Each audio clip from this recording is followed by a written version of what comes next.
What's up, guys? Companies contact me pretty frequently wanting me to check out their new product. So whenever SoloStove reached out and said they had an all stainless griddle, I was all in to try it out. Let me bring you in closer and tell you what I think about it. First, I'll kind of show you around. It has foldable side tables on both sides. You can see the propane tank behind this fabric cloth here. Another folding table here, and we'll look in from the back and you'll see that that is where the fuel tank stays. When I open it, you'll see this all stainless steel top. It has the air holes like the smokeless fire pit that is synonymous with the SoloStove brand. All stainless steel griddle. It's a nice heavy gauge, thick stainless steel. And then it has what they call the racetrack burners. You can see why. These are made to make sure we have more even heat distribution all around the griddle. This is kind of a 2-in-1 model where all of this piece from here up lifts off and you can take it portably. I took it to my church and set it on a table and we cooked hamburgers and hot dogs for the youth group, but it just sits on these 4 sections right here. I've used this for about 5 cooks now. I do have some pros, things that I love about it, and some cons, things that I think they need to improve if they release a second version. So let me put the camera back on the stand and I'll show you each of them. Some of the pros, I love the folding tables because it has a very small footprint. I'll flip both of these up.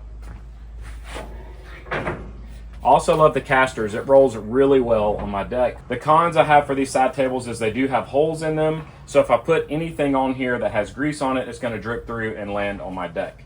So I love the folding side tables, but I wish they were solid. Let's look at the knobs now. They're currently set to off. There's a little orange line here.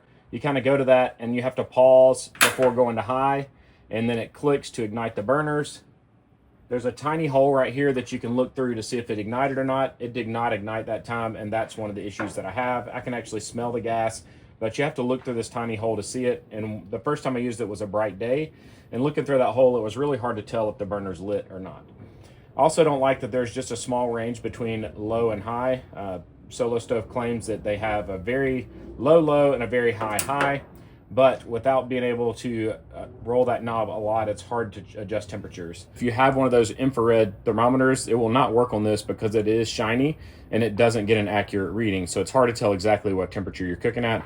I don't use a thermometer often when I'm cooking. I really do it by look and feel and how different things react, like the water and if the oil is smoking or not. But just know it is going to be hard to know exactly what temperature the griddle surface is. I'm assuming they use fabric here to save cost and to make it more lightweight, but I think that this canvas fabric is probably not going to last more than 4 to 5 years. That's what I've seen with canvas style covers. So I'm anxious to see how long this holds up. I would rather see an all metal design or just nothing covering the front, because whenever I buy grills, I try to keep them very long term. As far as the grease trap goes, there are no foil liners to go in here.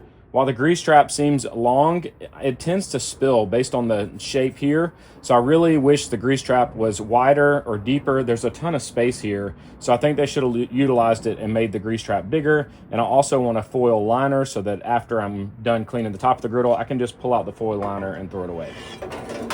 One of the biggest benefits to this griddle is it is a full stainless steel surface, so it's not going to rust. You don't have to worry about putting oil. It's completely dry right now, and it's been sitting here for a couple of weeks unused, and it still looks great. You can simply clean it with water when you're done cooking. It will release all of the stuff. You push it down into the grease trap, you wipe it clean, and you're done. I do wish that it was easier to clean. I know you can use Barkeeper's Friend to get all of this baked on oil off the edges. That's just me being a little bit OCD. Some people will just call it patina and like the look of it, but these areas are going to be hard to keep nice and shiny and clean. I could easily clean the surface with a little Barkeeper's Friend or any abrasive for that matter, but I really would like to see this whole area stay nice and shiny, kind of like the top. I do love the front grease trap. I do not like a rear grease trap. I feel like it's unnatural to push things to the back and then have to go behind the griddle to remove the grease trap to clean it up. Another thing I love is that it does have even heat, so it heats all the way to the edges and all the way around. When they first sent me the griddle, I was using my traditional griddle tools, and I didn't like that everything was curved, so it was hard to get to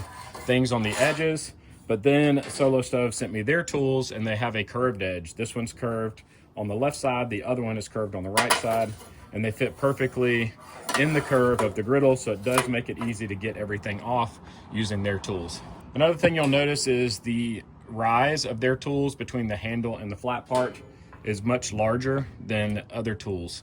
So I can't set my traditional tool on the griddle because it touches the edge and it would just melt the plastic on it.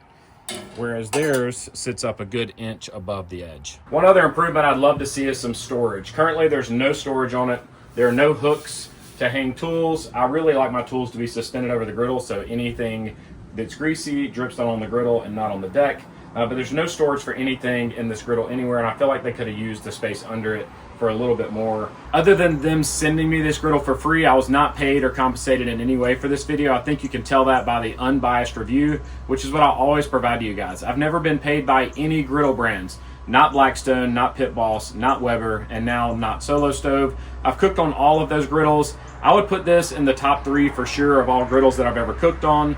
I do think that the Weber Slate is still a better overall griddle. The benefits of this one obviously are going to be that it's stainless steel and that it has really even heat distribution. If you have issues with rust or keeping yours clean, stainless might be the best for you.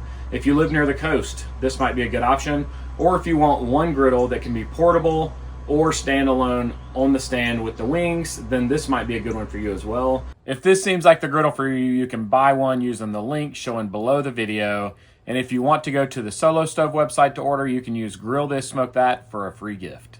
Thank you so much for making it to the end of the video. It'd be awesome if you'd click that logo in the bottom left-hand corner to subscribe to my channel, and maybe even check out one of my other videos shown on the right. As always, I hope you guys have a great day.